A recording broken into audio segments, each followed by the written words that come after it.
हालात हैं यहाँ पे कृषि को लेकर, और बरसात के अभाव में शुरू में कुछ दिनों जहाँ पर हुई उन लोगों का ज़रूर हम लोग मान सकते हैं, पर वो प्रतिशत भी भाई कितना होगा, 20-22%, उससे ज़्यादा नहीं। तो ऐसे में जब एक बड़ी संख्या किसानों की जब सुखाड़ से प्रभावित है तो क्यों नहीं जिले को भाई हम लोग सुखाड़ घोषित करेंगे। पर जब अधिकारी ऐसे झूठे कागजात दिखाते हैं, और मैं झूठे कागजात इस शब्द का मैं इस्तेमाल कर रहा हूँ, जब अधिकारी ऐसे झूठे कागजात दिखाते हैं, यही कारण बनता है जब बिहार की जनता अपने हक अधिकारों से वंचित होती है। ये लोग दिखाते हैं भैया कि अस्पताल में डॉक्टर्स आते हैं रोस्टर ड्यूटी पे। कितनी बार हम लोग गए हैं भाई, जब हम लोग जाकर निरीक्षण किया, आप लोगों ने कितनी ऐसी रिपोर्ट्स दिखाई जो रोस्टर ड्यूटी पे डॉक्टर्स को होना चाहिए वो अपनी ड्यूटी पर नहीं होते, अपने निजी क्लिनिक पे संभवतः वो लोग जरूर मिल जाए। तो ये दर्शाता है भैया कि बिहार सरकार की क्या सोच है। और ये तमाम वही विषय हैं जो बिहार सरकार के अंतर्गत आते हैं। भारत का संघीय ढांचा है, फेडरल स्ट्रक्चर, कई ऐसे विषय हैं जिनको राज्य सरकार की सूची में डालता है, जिसमें स्वास्थ्य पूरी तरीके से, जिसमें शिक्षा पूरी तरीके से, जिसमें किसानों के विषय पूरी तरीके से। ऐसे में सिंचाई को लेकर जो उदासीन रवैया यहाँ के प्रशासन का है, ये दर्शाता है कि अधिकारी पूर्णतः मुख्यमंत्री जी की सोच का प्रतिबिंब करते हैं।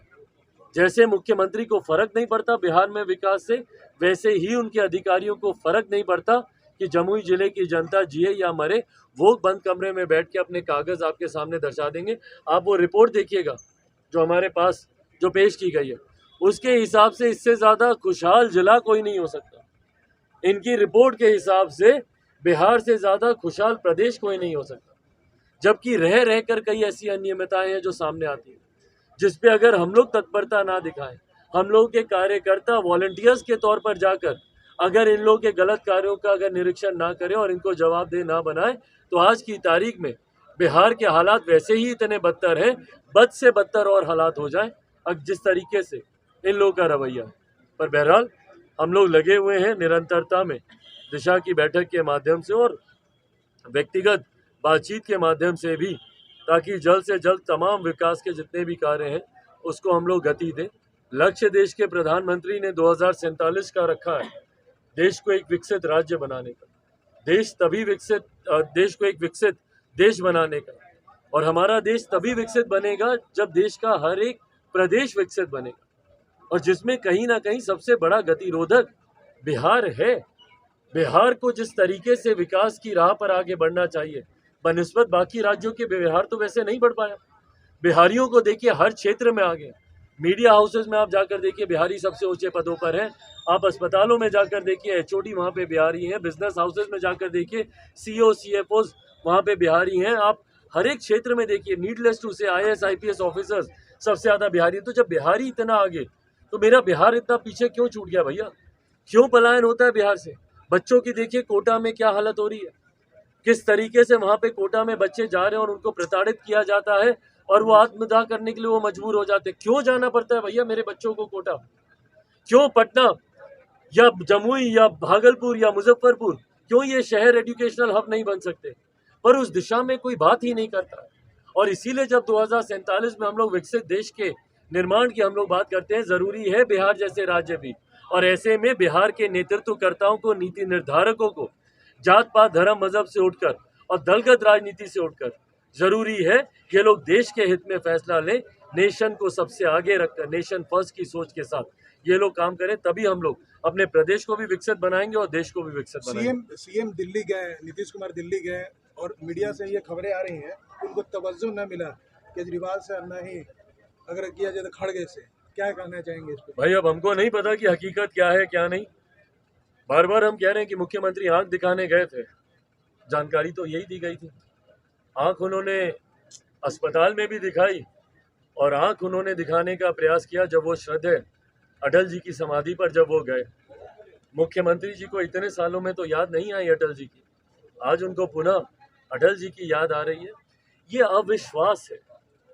मुख्यमंत्री जी की कार्यशैली अविश्वास पैदा करती है।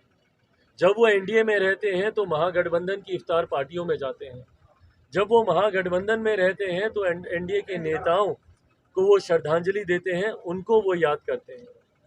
तो भाई आप जिस गठबंधन में रहते हैं उसमें अगर आप ऑनेस्ट नहीं रहेंगे, ईमानदारी से नहीं रहेंगे, तो आपको लेकर एक अविश्वास का माहौल हर गठबंधन में उत्पन्न होगा।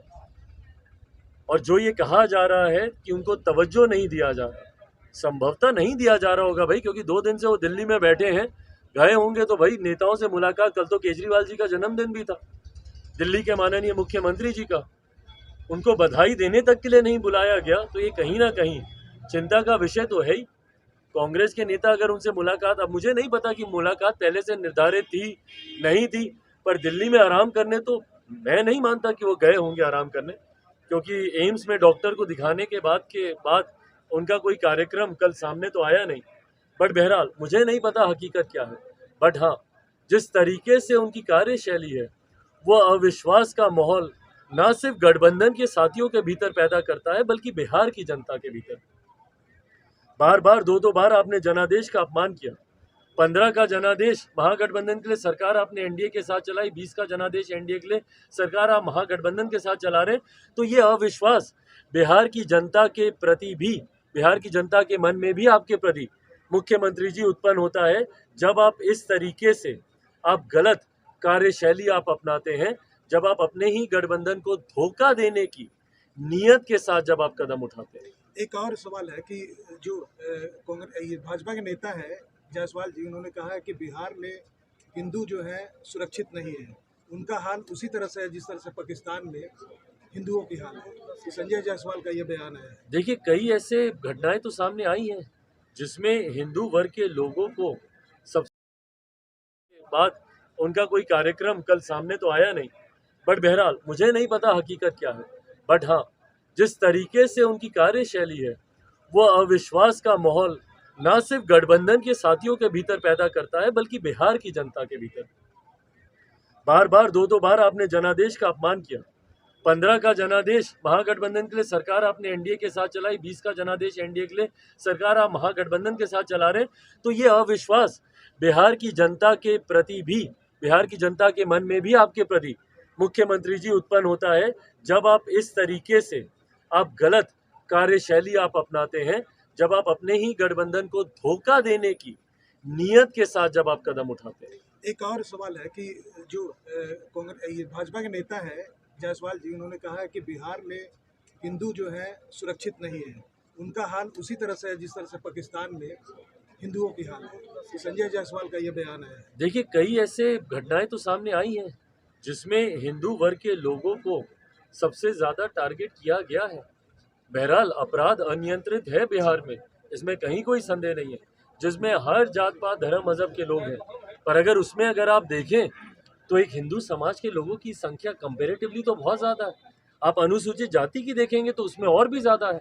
पासवान समाज के युवाओं को जिस तरीके से टारगेट किया जा रहा है, चौकीदार समाज में चौकीदारी के पेशे में जो लोग हैं उनको जिस तरीके से टारगेट किया जा रहा है, तो ये कहीं ना कहीं दर्शा रहा है कि बिहार में टारगेट किलिंग हो रही है। जहाँ पे एक वर्ग विशेष के लोग हों, एक धर्म विशेष के लोग हों, उनको टारगेट किया जा रहा है। पर ऐसे में ये सिर्फ एक वर्ग विशेष पर छोड़ दे नहीं चलेगा।